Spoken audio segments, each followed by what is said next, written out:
Good morning, 7 East. The 47th episode of Free Lepre Radio, coming at you today, 047, almost at 50. We'll reach that next week, I can't believe it. We are on the air, and today, what we're going to do is bookend the actual Civil War fighting stuff, even though that's pretty much over. And, of course, I forgot to put the right date. It is June 11th, not June 10th. It was yesterday. But we'll begin, as always, with the daily countdown, and then on to our main topic of the day, that is the Civil War, Aftermath, and Reconstruction, which is basically the epilogue to 7th grade social studies. 12 is the number of the day, a good dozen, because there are a dozen days of school remaining, possibly less. We still don't know, and I don't know if we're ever going to know until it's over, so we'll see. Weekly calendar, today is Thursday, June 11th, not the 10th, and our topic for today is Reconstruction Part 1. We have a Google Meet at 12:30 to 1 o'clock today. I'll use that to go over some of the stuff that I'm talking about here, also try to help you with the assignment, and then maybe give you that preview of the assignment that's being posted early tomorrow. Civil War Quiz It Live won't be at 1, it'll have to be much earlier if people are interested in doing it, probably 11 o'clock. But we have 12 days remaining. Or so, I think. Maybe less, but not more. So second thing on our agenda is Civil War Aftermath and Reconstruction. So at this point in our study of the Civil War, the war's over. Abraham Lincoln has died. He's been assassinated. It is now still spring of 1865. Now where does America go from here? Well, let's look at where we've been. And let's just talk about the most obvious cost of a war, and that is the amount of deaths. So, Civil War Aftermath. This is the percentage of people who died. This is really only talking about the armies themselves. So this is not even counting the civilians, which is much more. But even just in terms of this, it's really bad. So, as you can see, disease was the main killer. So, getting shot on the battlefield actually was not your number one concern. It was getting a wound. Maybe you got cut, maybe you got shot but survived, and then a disease afterwards. So disease ends up killing more people as a result of this than actually wounds in the battlefield. And you might think, well, this doesn't look so bad. It's only like 25%, a quarter of the fighting population. That's actually huge in terms of deaths in a war. It's the worst America's ever faced. And sometimes countries, their entire population in certain wars can get to that. And it's insane how devastating it actually is. So if you do the math, this means that basically 2% of the entire U.S. population died in the war. And that's only including soldiers, not civilians, who may have died from starvation, massacres, disease, and so on. So 2%. You might think that's low, but I want to do some comparisons to show you just how devastating this really was. This means 1 out of every 50 people died, 2 out of every 100 people died.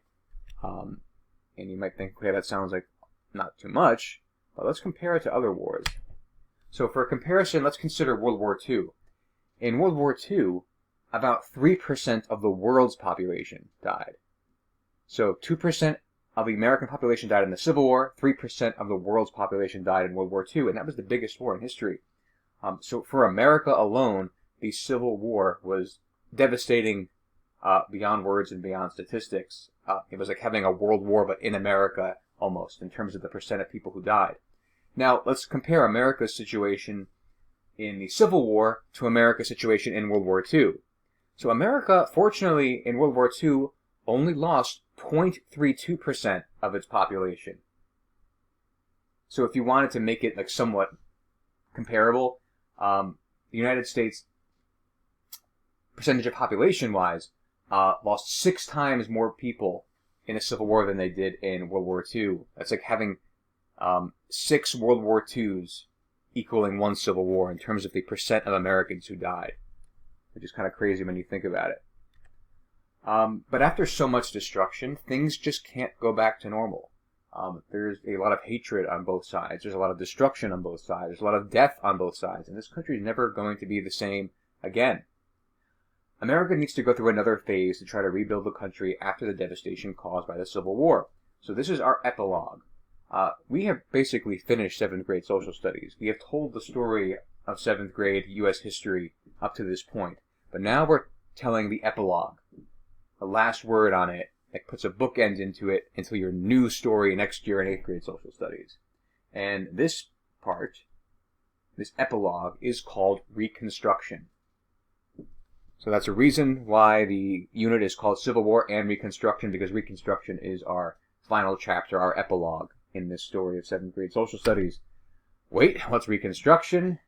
If you haven't been paying attention, let's go over what it is now. Reconstruction is the time period after the Civil War when America had to put itself back together after being torn apart. Kind of in the word itself.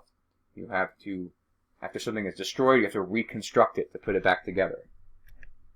And this is just a very crude image showing what America is basically like. Yes, it's basically a country ripped apart, north and south, at each other's throats.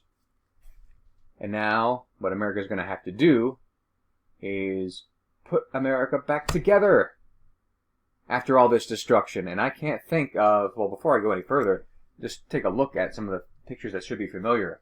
This is just a tiny sample of what the destruction was, but America's going to have to put itself back together, and I can't think of a better person to do it than Phil Swift. Yes, there is a lot of damage, and Phil Swift is going to have to apply his special flex tape Reconstruction edition. So Reconstruction is basically the flex tape of politics, trying to get the country to go back together. Now, as part of this Reconstruction flex tape, let's talk about the obvious. What are some of the major problems America has to address during Reconstruction? There's tons of things, but let's narrow it down to some key points. So first, the most important thing for Lincoln, and then later Andrew Johnson, is how to organize the southern states to get them back into the Union. They signed these orders to leave. They never really accepted it. The Union never accepted it as legal, but they did leave the country. The whole organization of their states changed. How are we supposed to bring them back? Are they going to come back as the same states they were? Are we going to change borders? Are we going to do something different? They have to figure out how this is going to happen. Two, we have to figure out what to do with the Confederate leaders. These people, according to the Constitution, committed treason. How can you, at this point, try to deal with them? Do you execute them for treason? That might make people in the South upset, because if you execute anybody who fought for the Confederacy, you might have to execute like so much of the population. Is it prison? Is there a way for them to get their U.S. citizenship back? All of these were questions that had to be dealt with. And three, just the obvious tangible stuff, is how do you rebuild after all the destruction was done to the country? How are you going to raise the money to fix all the railroads and buildings that were destroyed? Now that the South is reunited to America, United States, what are you going to do to actually rebuild America? Because they're part of America again. And then four, this is going to be the most complicated part because there's going to be so much disagreement. What happens to the African-American population of the South? Slavery is going to be abolished. What happens to the population of African-Americans now living in the South? So, what basically happens is that there are several plans proposed, general outlines for what's going to happen to the South during Reconstruction. Lincoln had this plan while he was still alive, obviously, and he proposed it first in 1863, assuming the war would end in a Union victory. And he offered a pardon to all supporters of the Confederacy, meaning he was going to forgive every single person who fought for the Confederacy if they swore allegiance to the Union and pledged to accept the end of slavery. So he said, look, you fought against this country, you committed treason, you're forgiven on two conditions. You swear that you're going to be loyal now, and you agree to end slavery. Then he said when 10% of the eligible voters in 1860 did this, the state would then be allowed to rejoin the country. So if 10% of the voters of Virginia swore to be loyal to the Union and pledged to accept the end of slavery, Virginia would be allowed back in as a state.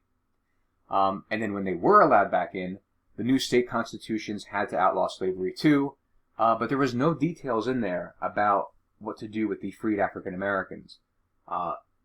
Lincoln's plan not even think that far ahead, and he couldn't think that far ahead because he was killed before he could actually complete all of his preparations for what's going to happen after the war.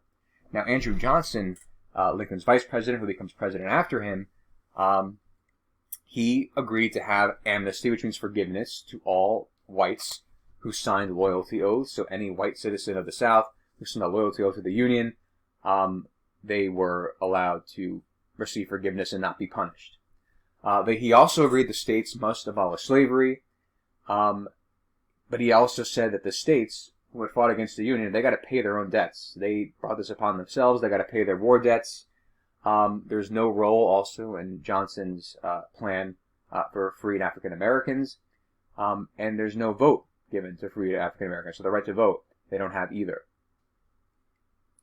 And then the main issue now is going to be between Johnson and the Radical Republicans, because after Lincoln dies, his plan pretty much goes out the window, and the Radical Republicans, on the other hand, they wanted equal rights for freed African Americans. They wanted a military occupation of the South to oversee changes. That usually happens in the case of like a country being defeated. Going back to the World War II example, there was a military occupation of Germany after World War II. The South wants, being the Radical Republicans, want to do the same thing for the South, and they want to pass the 13th, 14th, 15th Amendments, which are going to support African Americans. 13th is going to abolish slavery. 14th is going to guarantee equal rights. 15th is the right to vote. But there's going to be a lot of tension. And I'm going to end this episode on this note. So remember, Andrew Johnson is a Democrat, first of all, so he's not a member of the Republican Party, but he's also from the South. And I said in one of the earlier episodes that he was actually from Missouri. It's actually, no, he was from Tennessee, which is even worse in a sense, because Missouri was just a border state. Tennessee was a Confederate state. So Andrew Johnson, he's from the South. He comes from a state that was part of the Confederacy, even though he was loyal to the Union. And he's going to get into a lot of fights with people. He's not really going to be liked by any side. People in the South see him as kind of like a traitor giving up on the South and joining the Union. And then the Radical Republicans, they're not going to trust him because, number one, he's on the other political party. He's a Democrat. And they suspect that maybe he's actually secretly trying to help the South. And they don't really trust him as president. So there's going to be a lot of fighting between these two sides. President Johnson offers his plan. The Radical Republicans offer their plan. And they get into constant fighting. And of course, it should be no surprise that, as I mentioned in an earlier video, President Andrew Johnson is the first president to be impeached. And a lot of it doesn't really have to do with anything that he technically did wrong. It's more about the attitude of him as the president after Lincoln and whether or not he can be trusted to lead America during Reconstruction. So that gives you some background. Tomorrow we're going to talk about the nuts and bolts of Reconstruction, Andrew Johnson's impeachment, and then what happens afterwards. The Reconstruction period is said to pretty much have ended by 1877, and that's where we leave off with the school year. Any future assignments or material we do is just going to talk about what happens in between 1865 and 1877. So I hope you learned something new. We can talk about it on today's Google Meet, and I will see you then.